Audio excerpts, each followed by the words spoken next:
Chris Sample for the plaintiff. PC Sample for the plaintiff. May I inquire? You may. I'm showing opposing counsel plaintiffs 7 and 8.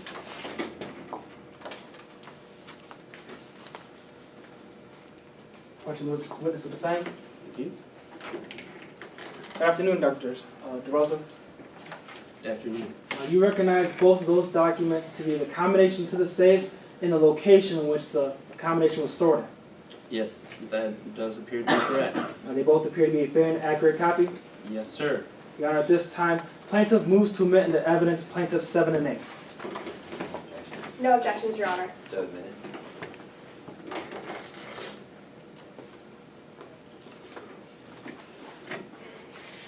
Dr. DeRosa, Ms. Park, she's not a professional like you, right? That is correct. She's not had any type of education that you've spent years collecting. I'm not familiar with Andy Park's education. You reviewed Ms. Park's affidavit though, right? I did. Nowhere in there does it mention how she has any type of the education that you have, right? No, I did not see that in her affidavit. In your eyes, she's just a regular person, right? Yes. You're aware that in 2010, Ms. Park's home was broken into, right? I am aware of that. In response to that, she bought a gun, right? That's correct. It was from A.D. Baker and Company. Yes. And you find that company to be a very reputable gun manufacturer, right? Well, I wouldn't say any gun manufacturers are reputable, but yes, I guess. You cannot fault Ms. Park for buying that gun from A.D. Baker and Company. No, I don't fault her for that. Now, Ms. Park being a regular person, she bought a safe to store her gun in, right? She did. It was a Gallucci brand safe. I believe so, yes. The Gallucci brand makes the toughest safes in the country. Isn't that true? That is a fact. You commend Ms. Park for putting her gun into that safe. I do. Now, Ms. Park, she put that safe in her bedroom, right? She did? You can't tell the members of the jury that that's unreasonable. No, I can't say that that's completely unreasonable. You recognize it, though, that Ms. Park bought that gun solely for protection, right? I can't speculate as to why she bought the gun. You're aware through her affidavit that she bought that gun to protect herself and her only daughter, the late Sydney Park. Yes. And that gun will lose its value if it was placed in a location where she couldn't reach it. Isn't that true? Yes, that's true. Now, I want to talk now about that combination. This is the combination Ms. Park chose, right? That's correct.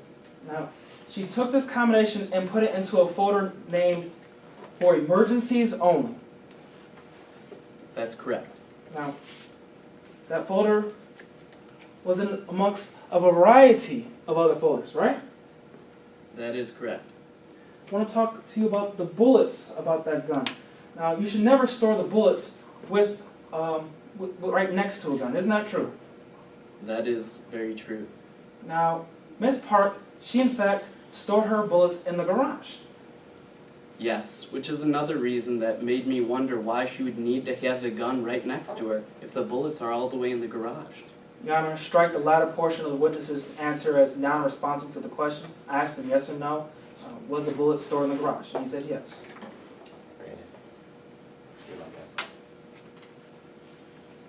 Dr. Solo, you reviewed 3 affidavits. Hayden Duran, Ms. Park, and babysitter Danny Brooks, right? Yeah.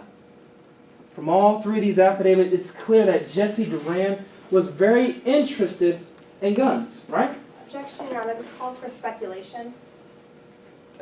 Your Honor, I asked this witness from the affidavits that he reviewed, it's clear that Jesse was interested in guns. Therefore, it satisfies Rule 602, the need for personal knowledge. If he reviewed the affidavits and it's clear that Jesse was enthusiastic about guns, then he can answer this question. Your Honor, The foundation has been laid. Thank you, Your Honor. Opposing counsel is asking Dr. DeRosa to go into the mind of Jesse Duran and to make a conclusion as to whether or not Jesse Duran was interested in firearms. Now, Dr. DeRosa can testify as to what he read in the affidavits, but to actually go on and say that Jesse Duran was in fact interested in guns goes to call for speculation for Dr. DeRosa to go into the mindset of Jesse Duran and see his interests. Rephrase the question, Counselor. Yes, Your Honor. In accordance with those affidavits, you found that Jesse was interested in guns. Some of At the, this time, Your Honor, I renew my objection to speculation. Ask about what was on the affidavits. Yes, Your Honor. You found in Hayden Durant's affidavit that specifically Jesse was interested in Miss Parks' gun. Isn't that true? that is correct. Now, through the evidence you reviewed, you found no reason to believe that Jesse was trained on how to fire a gun, right? No, I didn't. I want to talk to you about how he might have learned how to do that. You can simply look at a revolver, in your opinion, and figure out how to load the how to load the gun, Objection, Your right? Honor, to relevance.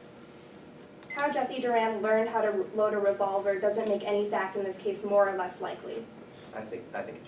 We're going to have the objection. It's your opinion that Jesse could have figured out how to load the revolver by simply looking at it, right? Yes, I think that after a matter of time, he could have figured it out, sure. In your opinion, it's a simple process. It's not difficult. Now, even if Jesse, being an 11-year-old child, couldn't figure it out, a simple internet search can provide the easy step-by-step instructions. Isn't that also true? Definitely. The internet can teach you how to safely load a revolver anytime. Dr. DeRosa, I'm handing you what has been previously admitted as a search history from Jesse's phone on August 18th, 2010. I know this is the first time you're looking at it, so please take a moment and look it over. When you're done, just look up.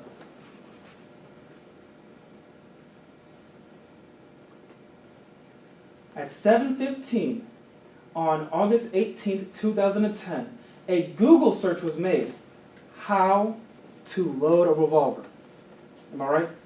Yes, this is the first I'm seeing of this. Dr. DeRosa, thank you. You were hired by Hayden Duran in today's case. Isn't that true? Yes, I was. Initially, you did not want to testify against Ms. Park. Isn't that also true? Yes, sometimes when I have a big course caseload, I can't take all the cases that are brought in front of me. Two things changed your mind, right? Yeah. One was an opportunity to talk about your field of study, gun violence, right? Yes. The other reason was this woman right here doubled your hourly rate from $250 to $500 an hour. Isn't that true? Yes, that's correct. That's what motivated you to take this case. Well, it was definitely a part of it, as what I do for compensation. Now, for the past 20 minutes of being in trial, you're being compensated an additional $5,000. Isn't that also true? That is correct. So, just to be clear for the members of the jury, Hayden Duran is paying you $42,500. That is correct. Your Honor, I've got nothing further. Counselor. Redirect, Your Honor.